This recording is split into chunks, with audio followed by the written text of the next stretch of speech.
السلام عليكم متابعيني الاعزاء.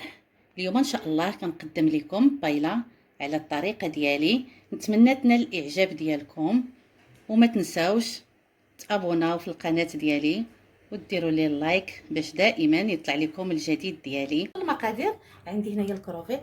بالنسبه للمقادير يعني كل واحد غيدير على حساب افراد الاشخاص اللي عنده.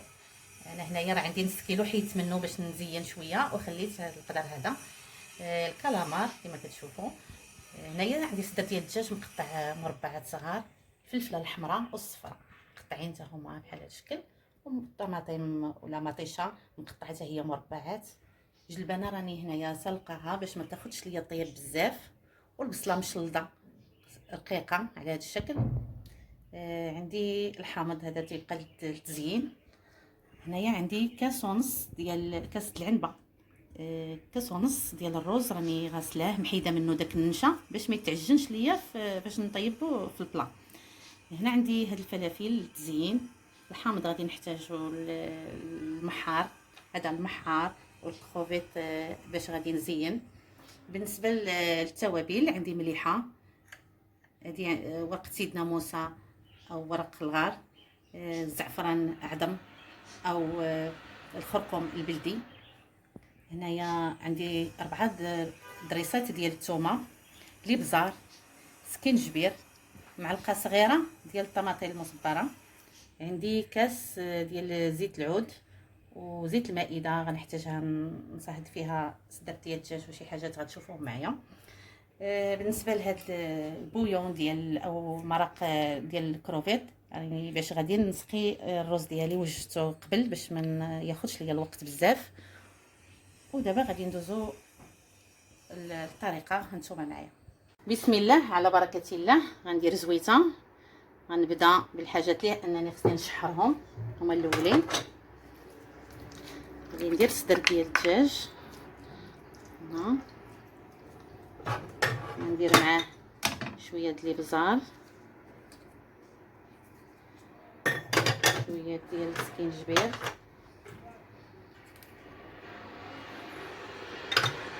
ومليح.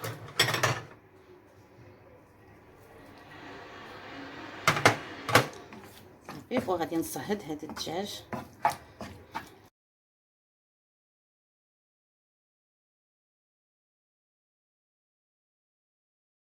غادي نزيد دابا البصله تشحر حتى هي.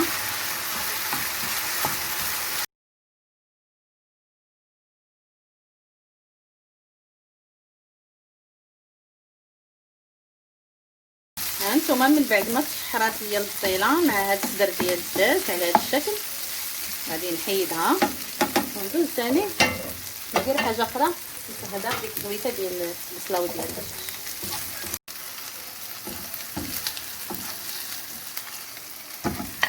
غادي نديرها الطماطم، هاد الزويته حتى هي نشحرها باش ما تعجنش ليا الوقيته اللي نديرها في الرز.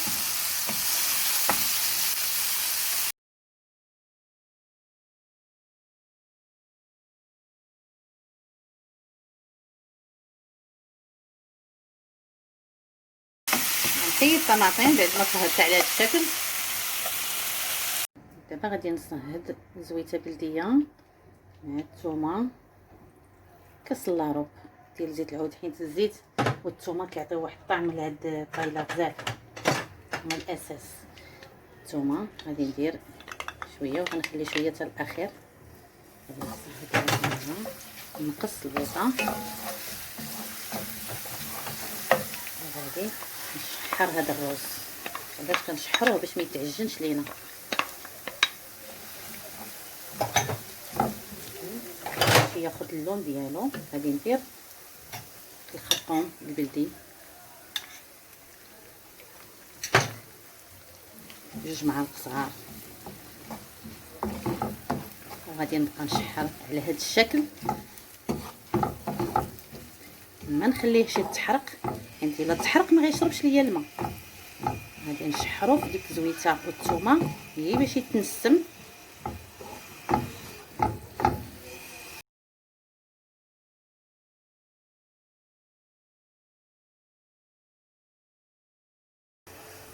ندير زويته وندير فيها هذا البحار ديالي اللي غادي نزين به باش نستافد من الوقت، ما حيت الروز كيتشحر. وهذاك بويون ديال الكروفيت ها هو درتو كيسخن، لان فاش غنخويه على الروز خصو يكون طايب. رديتو كيسخن، هذا البحار غنمسك عليه كيولي كيتفرطش. شوفوا الطياب ديال البحار هو هذا، ها هما كيتحلوا كما كتشوفوا. غادي نعصر عليهم حامض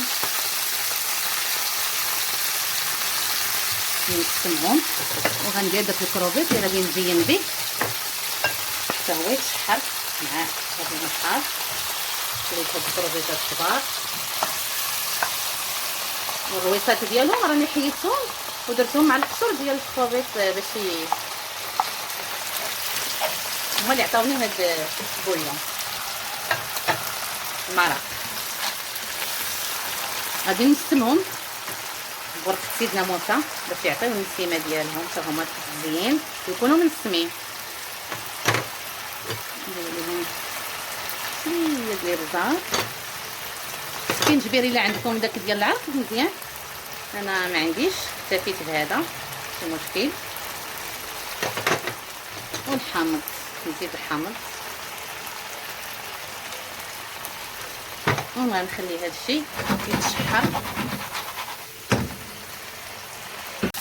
من بعد ما شحر هادشي اللي غنزين به المحار والكروفيت غنحيدهم وندير في بلاصتهم الفلفله هي اللي غنزين بها، نشحرها حدايا نتوما غتسمعوا معايا. دابا غنشحر هاد الفلفلات اللي غنزين بهم.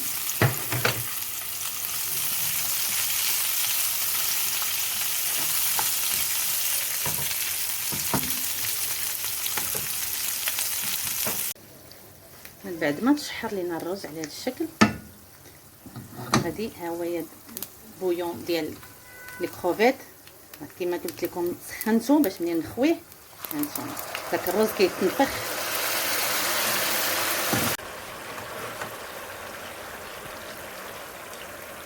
ودابا غادي نخوي كاع دوك المسائل اللي شحرت، وغنحاول ندخلها في وسط الرز. الفلافل،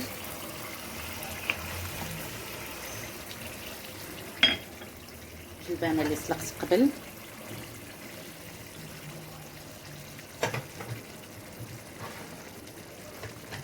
كروفيت غنحاول ندخلهم في وسط الرز. هو الكالامار،